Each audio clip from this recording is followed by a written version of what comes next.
The college basketball experience summer coaches tour for the Stony Brook Seawolves head coach Geno Ford. Edition of the Sports Gambling Podcast Network is brought to you by Underdog Fantasy. Sign up with our promo code TCESGPN to score up to $1,000 bonus in cash. Underdog Fantasy promo code TCESGPN. And we're also brought to you by Rhythm. Get your 7-day free trial today by going over to sportsgamblingpodcast.com/rhythm. That is the sportsgamblingpodcast.com/RITHMM today.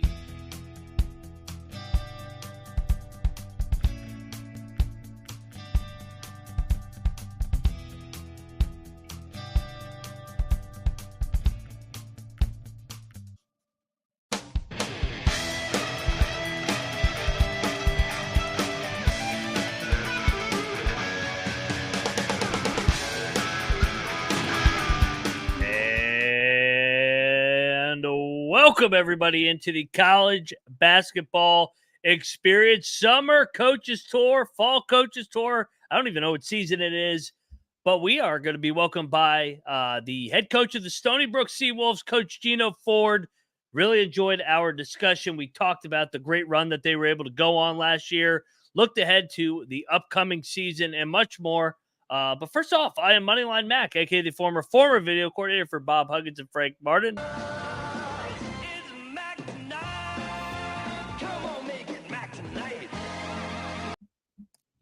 Also known as Mac tonight over here at the College Basketball Experience. Almost forgot to cheers you guys. Hope everybody's having a great Tuesday. Happy over here at the College Basketball Experience. Rolling along with the Summer Coaches Tour. Go check out our TCE trims. Noah Bannock and I just broke down that new NIL tournament that they will be debuting in November. $9 million up for grabs in NIL opportunity, aka prize cash is they're refusing to call it, but go check out that episode. Go check out all the other content on this channel. So we are rocking and rolling here. November 4th will be here before we know it. And you know what else is here? College football. Get on over there. Check out the College Football Experience with Pick Dundee, NC Nick, Patty C, and company. And they pick every single game and preview, and they'll be going live here tomorrow night to preview week number 3. And go check out myself with Colby tonight, checking out some bracketology on the college football front. Go check it out today by going over to the College Football Experience. And we're also brought to you by Underdog Fantasy. Use our sign-up code TCESGPN to claim your special pick and first time deposit offer up to $1,000 bonus and cash. That is the Underdog Fantasy promo code TCESGPN. Let's get right into it. The head coach of the Stony Brook Seawolves, Coach Geno Ford. And we continue our summer coaches tour on the College Basketball Experience with the head coach of the Stony Brook Seawolves, Coach Geno Ford. Coach, how are you doing? Ryan, I'm doing great, buddy. I appreciate being on your show. I appreciate you taking the time. I know fall semester starting. November 4th will be here before we know it. Fill us in how the summer went for the Seawolves program. Yeah, it was a good summer. They're always a little hard to evaluate. It's a little choppy. We've got 8 new guys, so you feel like you're coaching a new team every year. We've kind of all become prep school or junior college coaches. The days of having a guy for 4 and 5 years consistently, especially at our level, is just not realistic. I mean, we've had 3 years in a row where we've lost a guy to a 6-figure NIL deal elsewhere. And when that happens, obviously it creates a void on the roster, and you got to bring in the new wave of guys that can be productive. So I think the summer, the encouraging thing was they have had great attitudes, which, listen, you coached, it's easy to have a great attitude in July. No one's starting, no one's coming off the bench, no one's DNPing, nobody gets to shoot more than you. It's all, it's all sunshine and rainbows. So everybody's was good, but they seem to get along really well. They're a hard-working crew, and they're a better practice team than last year. I mean, look, if we played a game against last year's team tonight, we would lose. But the practices leading into the game would be better because these guys like to work and they like to get after it a little bit more. Last year's team was just veteran and knew how to play and kind of, we managed it because we had so many 24-year-olds and 23-year-olds. They wanted a little more of the G League experience than the college experience, and these guys are a little more hungry for practice. That makes total sense. You guys were humming at the end of the year last year. But Coach, let me ask you. I'm going to go back. You grew up in Ohio. We just talked pre-show. Your dad grew up with Hugs, one of my former mentors. But just talk about your playing career and when you knew you wanted to get into the coaching industry. Well, yeah, I grew up around basketball so much. My dad was a high school coach. He actually grew up in Midvale with Coach Huggins. They grew up across the street from each other, played Little League together, competed basketball against each other. My dad was 2 years older. But those guys were lifelong friends. I mean, I told you before we started, I love seeing the WVU stuff in the background. I mean, there are two teams. I did not, my wife would tell you, I recorded every WVU game that for the last 10, 12 years and watched every single one of them, in my spare time. And Coach Huggins' press conferences were an automatic must watch. I watched all the press conferences, especially if we weren't playing well. It was a great distraction because he's unbelievable in those things. And I always felt like they won and he might be more miserable than me. This is entertaining. So it gave me a 10-minute peace of mind after games. But all that said, my uncle coached college. My dad coached high school. I was around basketball. That was all I ever did. I just wanted to play. I played in college. I played at Ohio University. My senior year, I was first team All-League. Well, so was Bonzi Wells, lottery pick. So was Antonio Daniels, lottery pick. So was Wally Zerbiak, lottery pick. So was Earl Boykins, who was not drafted, but ended up having about a 10 or 12-year NBA very successful career. So I was like the Mendoza line of the Mid-American Conference. Like everybody above me was an NBA decade or more, and I went to Europe and played. And when I came back, I got a chance to get on staff at Ohio University, where I was so fortunate to have played for Larry Hunter, who really jump-started my career. I mean, he hired me at 24, put me on the road. I was a recruiting coordinator at 24. I didn't even know what the hell I was doing. He should have never done it. I would never do it. But he really gave me a chance. And I, now I blink and it's like I'm about to turn 50, and you start getting to 25 years of coaching, and you've kind of seen it all. I've coached some championship teams. I've coached some teams that, like last year, we lost in the championship game in overtime. I've coached a couple horrendous teams that finished last. And what you learn is you have to have the right players. I didn't like all of a sudden think of a great out of bounds play the year we won the league and forget it the year we finished last. You have to have the players, and they have to like playing together. It's not quite as simple as just, we have really good talent. Well, that might not matter. If they can't function together, that doesn't get you much. So, I've been very fortunate. I show up in sweatpants and t-shirts like I did today every day, and get to go to the gym and work with people and try to get them better. And you form some meaningful bonds, and you hope when they leave that they feel good about the experience they had. Absolutely. Coach, you've been a head coach at multiple stops. So you were a young head coach at Shawnee State, Muskingum. Yep. Muskingum. You got it. But then you get your break with Kent State and then on to Bradley. Just talk about the different stops along the journey that has helped you become a better coach at Stony Brook in your career. Well, Shawnee State was my first one, and Jim Arnzen hired me, and they were an NAIA school, and God bless the NAIA. Our rule book was about 3 pages, so we went from not very good to real good in 1 year. And I had an opportunity to go to Kent, who had just gone to the Elite Eight, and I left. But I'll tell you this: like Shawnee State is one of the absolute best small college jobs in the world. And they won a national championship a couple years ago. And Delano Thomas, who I recruited to Shawnee State, was an All-American to play, was the head coach. And so I hit him and I said, I'm so proud of the program I built. It took 18 years to win that national title I promised the fan base. But Delano did an awesome job. But you can win big at Shawnee State. It's a state school, big academic spread, great academic support, and an athletic department that cares about winning. So it was great. Muskingum for me was going home. I honestly thought I would just stay there I got there. I was 28, 29, 30, right in there. And I grew up 10 minutes from Muskingum College. My dad was the all-time leading scorer for 30 years. It got broken by Andy Moore, who's now a high school coach at Reynoldsburg. But I think he's still the third all-time leading scorer, and he graduated in 1974. So he played there and was a great player. My uncle had been an assistant there, had played there. My aunt graduated from there. I was like, hey, I'm home. This is great. I did it for 2 years. I enjoyed every day I was there. And then Kent State, I had some staff moves. Jimmy Christian had won 20 games 6 years in a row. They didn't promise me in writing that if Jimmy left, I was going to be the head coach. But it was explained to me that if I'm at Muskingum, I'm not going to be the Kent State head coach. And if I'm at Kent, there's a real good chance I'll be the Kent State head coach. So I show up at Kent a second time to kind of take my old job back. And we were ranked in the top 25 that year. We were a 9 seed in the NCAA tournament. Jimmy got the TCU job. And all of a sudden, I went from the head coach at Muskingum and, 20 months later, 18 months later, I'm the head coach at Kent. And Kent is a great job. I mean, it really is. And you can win at Kent, and Kent has continued to win. And Rob Senderoff, who's there now, was my assistant when we were there, and we had previously been assistants together.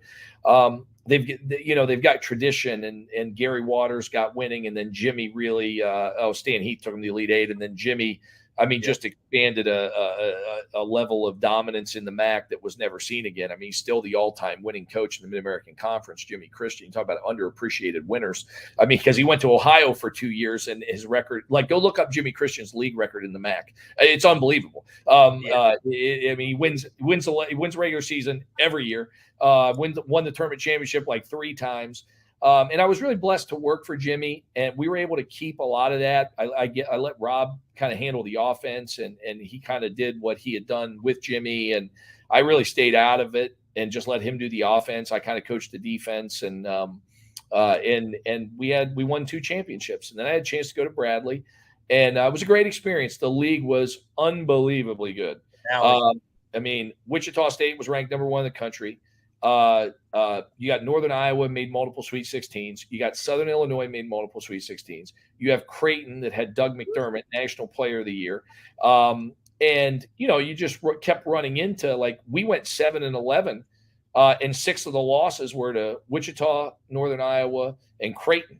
And it's we were 7-5 in normal games, but those were teams we were just not able to compete with. And then my last year, we ran into a pile of injuries. We probably would have finished 7 wins, whatever. But once we lost a rash of guys, and then it would just, the bottom fell out, and obviously they decided that they needed to make a change.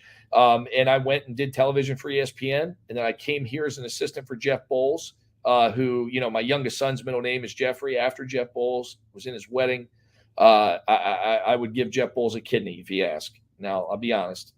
I hope he doesn't ask. I don't want to have surgery. But if he asks, I owe him a kidney. So, Jeff is a terrific coach. And I really had a big impact on my coaching philosophy, which is kind of odd to say because I'd been a head coach so many times. And I'd worked for Jimmy Christian, who I just thought offensively, Jimmy Christian is so elite. And I got here, and Jeff is such a big picture thinker, and he has an ability to treat the 13th guy on his team 100% the same as the best player. And I'm going to tell you, I have never seen that. I didn't even know that existed. And that doesn't mean you're mean to the 13th guy and you love up on the number 1 guy, but I mean, you coached you don't see that a lot. I'm going to tell you, if my son was any good, and he wasn't, but if he was any good, I would have wanted him to play for Jeff Bowles, because Jeff's just one of the more quality human beings, and he cares about other people at a level that, I'm 50 years old. He's the most caring guy in the business I've ever been around. So it was good for me. And I think I was able to keep some of what he did. I can't be Jeff. You got to be yourself. And so listen, I've been really lucky. Stony Brook's a great place. We were in the America East. The league was solid. Vermont is really good. We were able to consistently be, second and behind them, which was frustrating that we didn't win the league, but we were picked to win the league my last year until we got banned from the tournament. And we were only in it for 3 years that I was here. And then we made the huge jump to the CAA, and those are not the same animal. I mean, we went from a league where you might play a road game in front of 400 people. I mean, hop in your car. I don't know the last time you've gone to College of Charleston for a game or Wilmington for a game. I mean, yeah, listen, it's insane. Monmouth, go to Monmouth. Beautiful place, beautiful facility, tons of people at the game. I mean, these are schools that are basketball schools. They want to be great at basketball. So what you see in our league is you've got like Charleston, who's kind of in a stratosphere of NIL and doing, what they're doing, which is in high major. It's high major. It's beyond high major, to be honest. They could be in the Atlantic 10 and they would be one of the top funded teams. And they've had great coaches. I mean, Pat Kelsey, I said all the time last year, people would make comments about how much they had on NIL money and the transfers they were able to get. And I agree. But I also will tell you this, Pat Kelsey, College of Charleston played harder than any team in the league on a consistent basis. And he played 10 guys. So he somehow was able to get all these players and then get them to play together and get them to accept playing less minutes than they would have played for any of us. So, look, at the end of the day, I thought he did the best coaching job of anybody. I mean, that isn't easy. It's not easy to get talent, but man, sometimes coaching talent can be hard too. And I thought they're kind of doing their thing, and we were right there. Man, we had the ball with a shot in the air to go to the NCAA tournament, and it didn't go in, and it got batted out of bounds, and we got it back, and we ran an out of bounds play and kind of tried to get it to Tyler, and it didn't develop, and then Aaron ended up with it. Aaron and Tyler, those were the two guys we wanted to have the ball in their hands, and Aaron drove it, and they're not calling a foul on that play ever. I didn't even complain. You can tackle a guy at that point, whether the guy got arm or ball, it doesn't matter. They're not calling it, so you play on, and we had plenty of chances in overtime. And so I was so proud of our guys because what a resilient group, man. We were down 10 in the conference tournament to Drexel multiple times. We came back and we stopped them at the end of regulation. We stopped them at the end of overtime, and we beat them in double overtime. It was one of the most resilient performances I've seen. Then we played Hofstra, who, if you go look at the lifetime record, we're like 5-30 against Hofstra, right? Career. They have pounded on us. Now, a lot of those years they were in the CAA and we were in the America East, so a little difference in roster potentially there. But bottom line is you got to beat who you play, and they beat us like a little younger brother. And in the semifinals, we were really. I mean, we were up like 12 or 13 with 3 minutes to go. And then our guys got giddy because they knew we were going to win. And then we did some stupid stuff, and the lead ended up shrinking down to, 3 or 4. But it was wasn't like we were in danger of losing it in the last 3 minutes. But what a ride. What a ride. Now, and those guys, man, they really, what they provided to the fans and the coaches, and they were just fun to be around. It's the most fun I've had coaching. And we could have lost on play-in day, and I'd have told you it was my favorite team I ever coached, because of how Tyler Stevenson Moore and Aaron Clark and Chris Mido and Dean Knoll, those seniors, how they carried themselves, how mature. I mean, it was easy. We had 2 guys below a 3.0, Ryan, and one of them had a 2.98 and one of them had a 2.8. And we didn't do class checks. We didn't have to do class checks. I didn't have to go check on anybody. Best teams. Dude, and I mean, you think to your career, how many times you run across that? It's like, where's this guy at? What'd that guy do? What the heck's going on? It's like you're typically, in the old days, and I've been there, you're a babysitter. And we don't recruit those kind of guys. I refuse to do it. I can't do it anymore. It's not me. It's not what I want to be doing. And so we really try to get guys that fit us. And those are guys that are going to go to school, get their 3.0 without us double checking stuff, that have families that have raised them the right way, that have the right values, that then when we get them, we can just coach them and try to help them be better basketball players.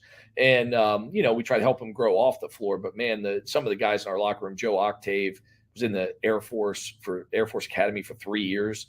Yeah. Dad, mom, I mean, so professional, of such a professional family and upbringing.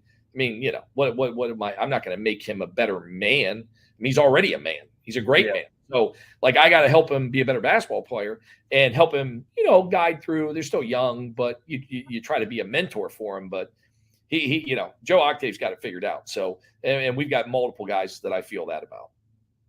Coach, let me ask you, you mentioned it, the transition from the America East to the CAA. You talked about your multiple stops. In this transfer portal NIL era, how have you changed and evolved as a coach over these last 10, 15 years? Yeah, it is so different. I mean, it's not even close to what it was. I mean, I feel like we have recruiting meetings. In the old days, I'm sure when you were coaching and you guys sit in the room and say, hey, we got 3 scholarships. What do we need to get? Dude, we got 13 scholarships. That's how I feel. Like we have to re-recruit the guys that are here. And how do we do that? Well, we do that through the experience they have. Then we got to take care of them on the floor. Now we have to provide opportunities off the floor for NIL so that they're able to justify staying. And then we build around that, because the best recruits we have are the ones in our locker room. So we try to retain the guys we need to retain. Now, have we lost guys? Yes. We lost a guy to Northwestern for an enormous NIL deal. We lost a guy the year before to Charleston in our league for an enormous NIL deal. We lost a guy the year that NIL started to Kansas State in June, late June, to an enormous NIL deal. Yeah. So it's going to happen. Our job is to identify and recruit the guys that can be successful. And what I try to point out in recruiting and what I try to sell, you're coming here to get better. You're coming here to become a better teammate and a better player. Now, if you do that, I've only been the head coach here 5 years. Few of these were pre-NIL starting. We have lost 7 all-conference players in 5 years to transferring to high majors. 3 of them were NIL, but 4 of them weren't. Now, this is the important part that I try to push.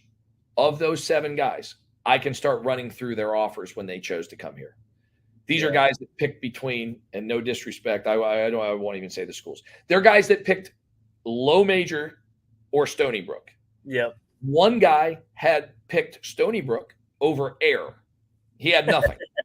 So we have had 7 guys. We didn't win a recruiting war to beat any of them against anybody that was winning or any program that would have name recognition. We were recruiting the right guys who were hungry to get better. They came in and they get all the credit for putting all the work in, because look, we're doing the same ball handling and shooting drills with all of them. It's not like, we got special drills for Ryan that we're not going to do for Geno. No, we're doing the same stuff.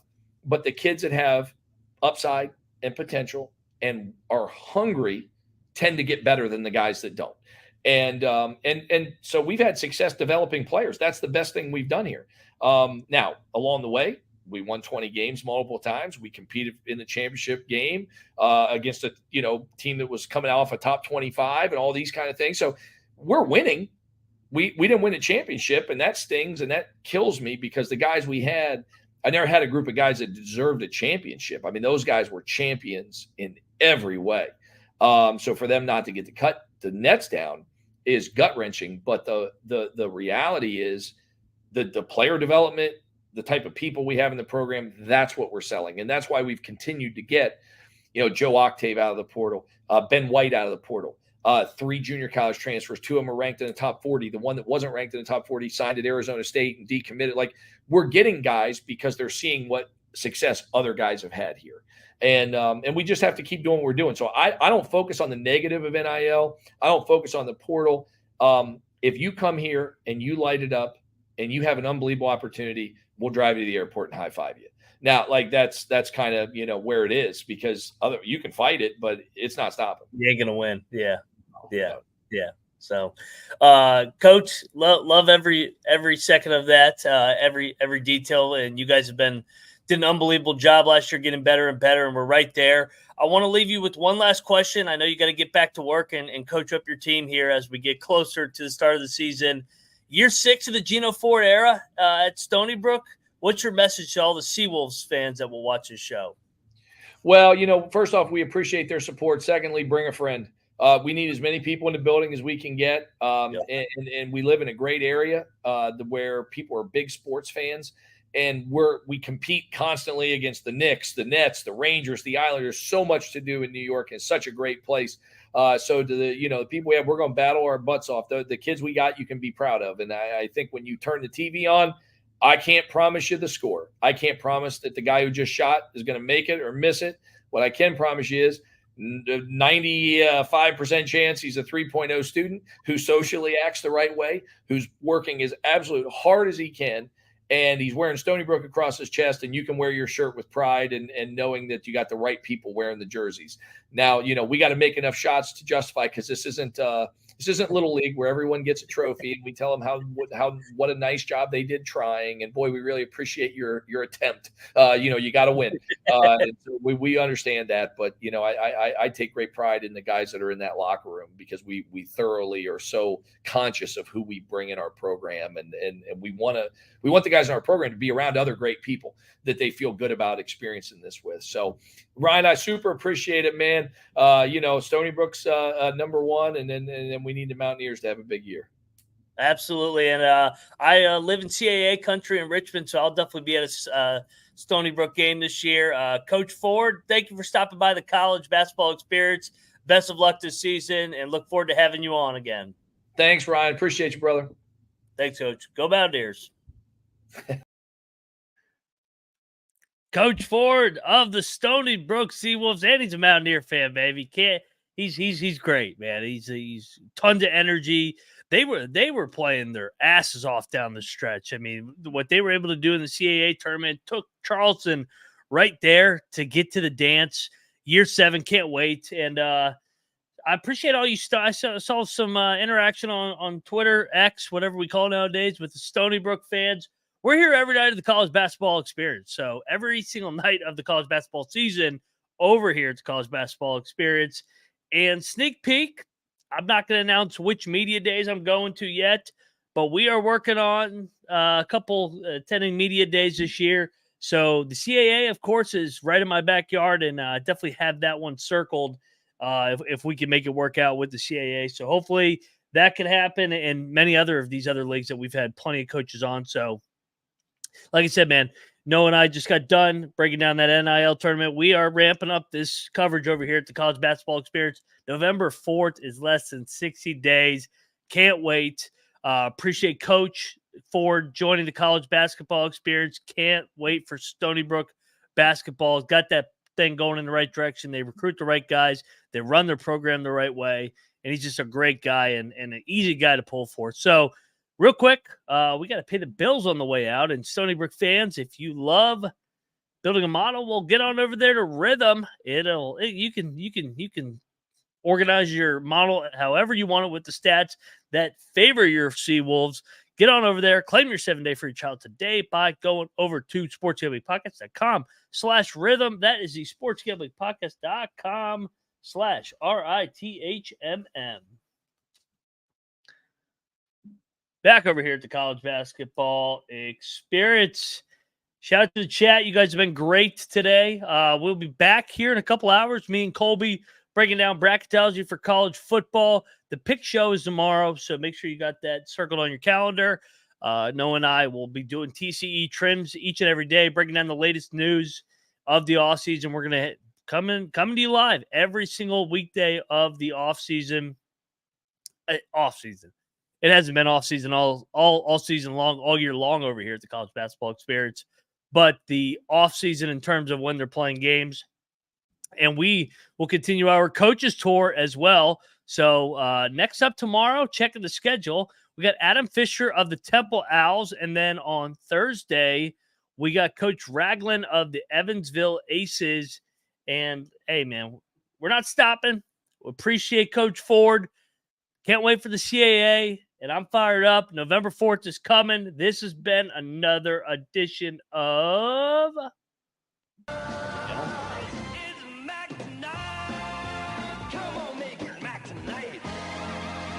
Mac Tonight, signing off over here at the College Basketball Experience. November 4th is coming.